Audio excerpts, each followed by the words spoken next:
Hey guys, this is Adrian Zha, executive producer of Zha Studios, and today we have an amazing project in store inside for you guys to take a sneak peek. It is the Star Wars musical created by George Shaw and directed by Jeffrey. Now, enough talk. Let's go inside and see what's going on. Here, what we have is an amazing setup right here. They're doing an Obi-Wan levitation final blow, and we have Sean who's playing Obi-Wan. Brittany Winner. And I'm Brianna Winner. And we're the Winner Twins. And this is George Shaw. I'm George. My other twin is not here. He had to be snuffed. That's what you gotta do to evil twins, I hear. Yeah, exactly. Yes, and we are the producers of Star Wars the Musical. It all began with the idea of what would Star Wars be if Disney turned it into a musical? We realized that, you know, this is such a great idea, such a passion behind this project that it had to be shared with everyone. Growing up, my favorite composers were John Williams and Alan Menken. So I mashed up Disney songs with John Williams' Star Wars themes and created my own new lyrics. My first two soundtracks that I ever owned were Jurassic Park by John Williams and Beauty and the Beast by Alan Menken. So in a way, it seems fitting to smash up Alan Menken and classic Disney songs with John Williams' Star Wars themes.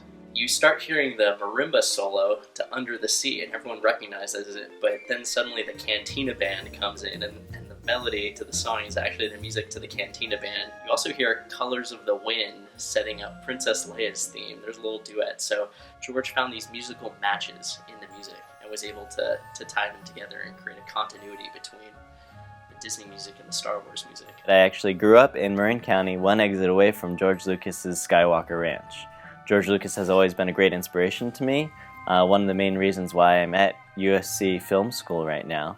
And I've always been a big fan of his work. George came to me saying that, hey, I have an idea of creating, a little YouTube recording with these actors with some Star Wars lyrics. And I said, no, we will make a musical. Our first step, of course, was to find actors to play the roles. And we were so lucky to have an amazing cast.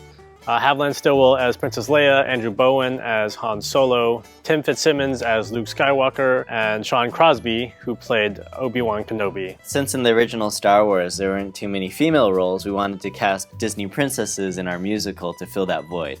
And so we casted Jane Louis, an incredible singer-songwriter, as Mulan. The other princesses were played by Jennifer Landa, Sarah Ho, and Cynthia San Luis. So the first step, once we found them, was to record their voices, have them all sing, and all of them sang their own parts, and they were phenomenal.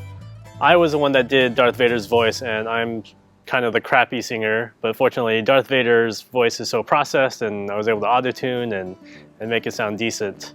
My process for recording Darth Vader's voice, which I saw someone else do on YouTube, was to sing through a tube into a rubber bucket and then added electronic processing afterwards. So we brought in a few musicians as well to record certain parts. My friend Jonah Levy, who played trumpet, I played some clarinet, a few other friends of mine who were happy to help out and were huge Star Wars fans. So we scoured for talent at comic conventions. We scoured for talent. It was long, hard hours of scouring for Chewbacca's and R2-D2s. I think my favorite part was having to make cold calls asking about Jawas, and so I heard you know a Jawa.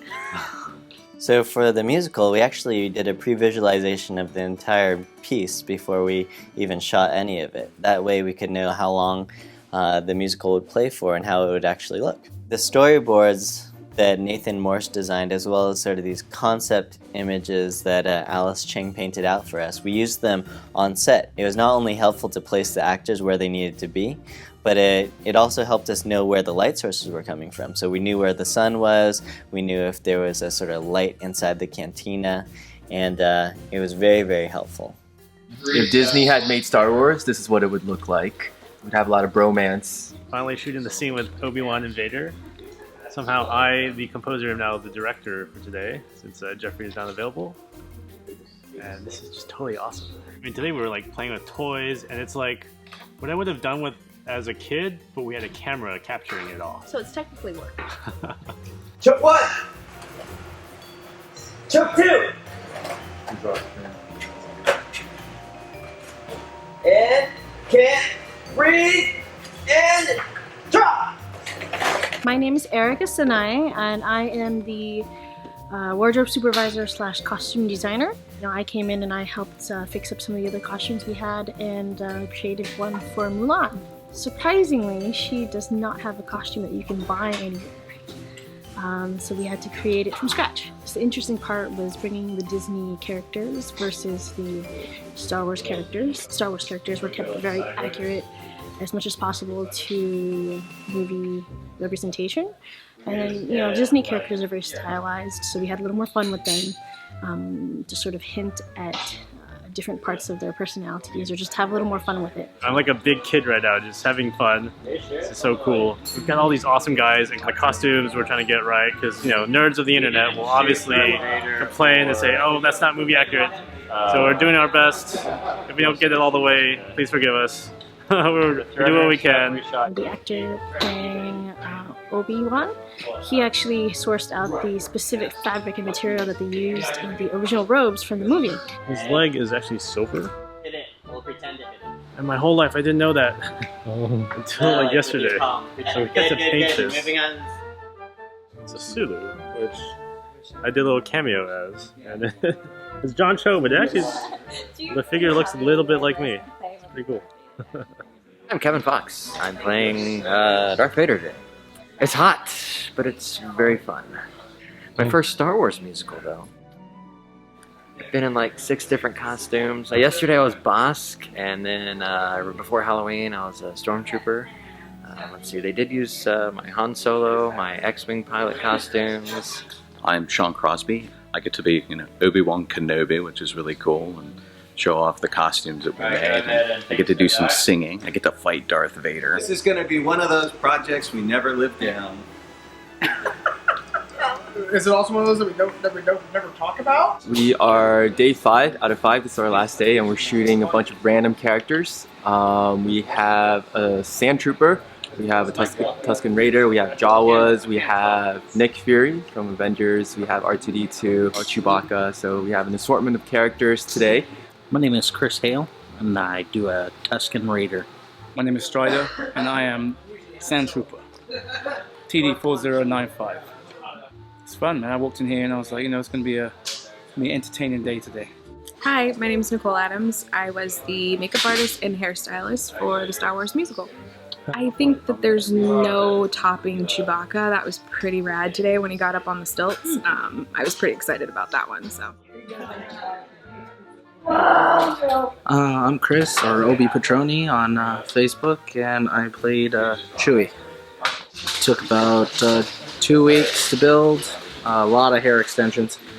I cleared out 3 Sally stores. Wow. I am not allowed back.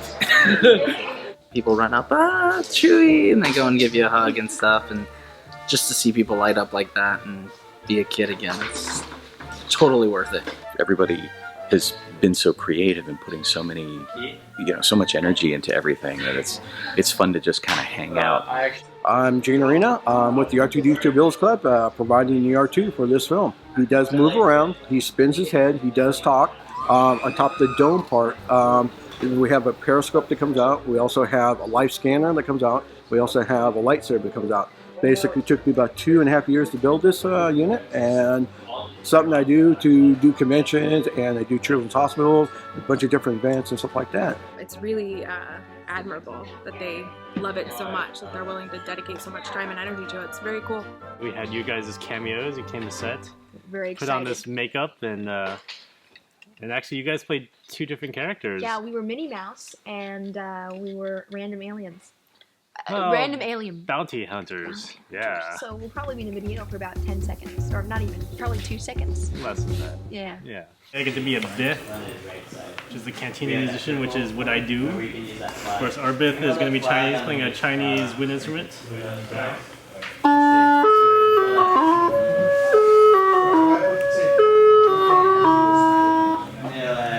we go. So we did actually shoot miniature spaceships on green screen. Unfortunately, they were not used But it was actually a lot of fun to actually kind of do that and do it the way George Lucas did it back in the 70s in the original Star Wars. It's been a major passion project. We've actually been in post for several months, and we've been working weekends really hard to try to get this film as polished as we could. And so behind me is our editor, Tyler Soper. Say hi, Tyler. Hi, Tyler.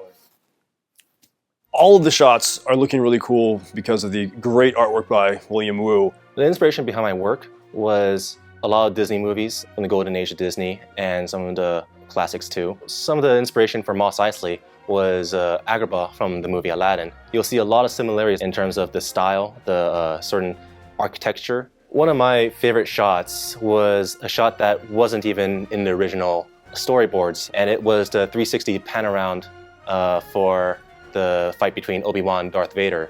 That came from looking at the actual film of the actors where they walked around and trying to think of how do I make this more dynamic and more spectacular. I thought back to a lot of these Disney layouts, and a lot of the camera movements for them were simply drawing out these camera movements on a background. I got started on the project because I've known George Shaw for about 12 years from back in our USC days.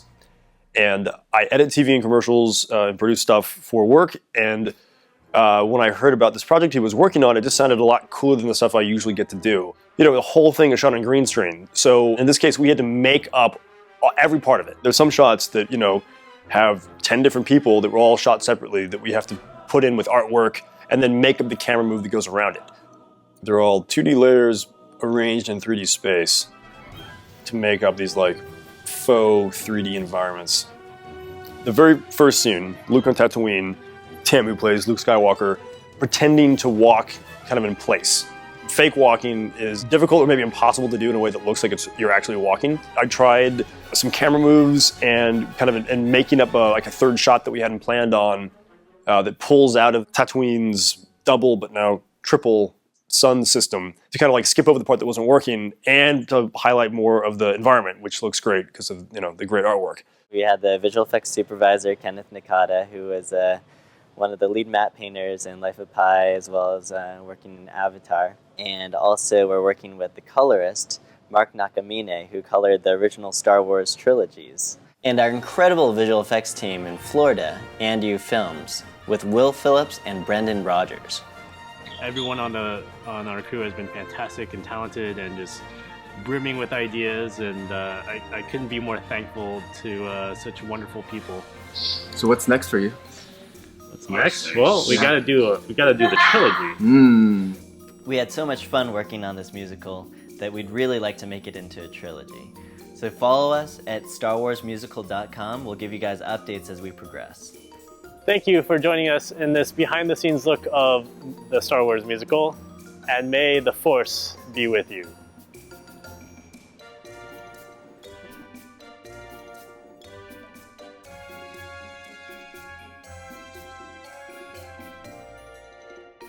I cannot wait to see Yoda sing. Can you wait to see Yoda sing? Because I can't wait. You know, I've always wondered, can a Wookiee sing? Interesting. May the Force be ever in your favor. Oh my. Make the Force so.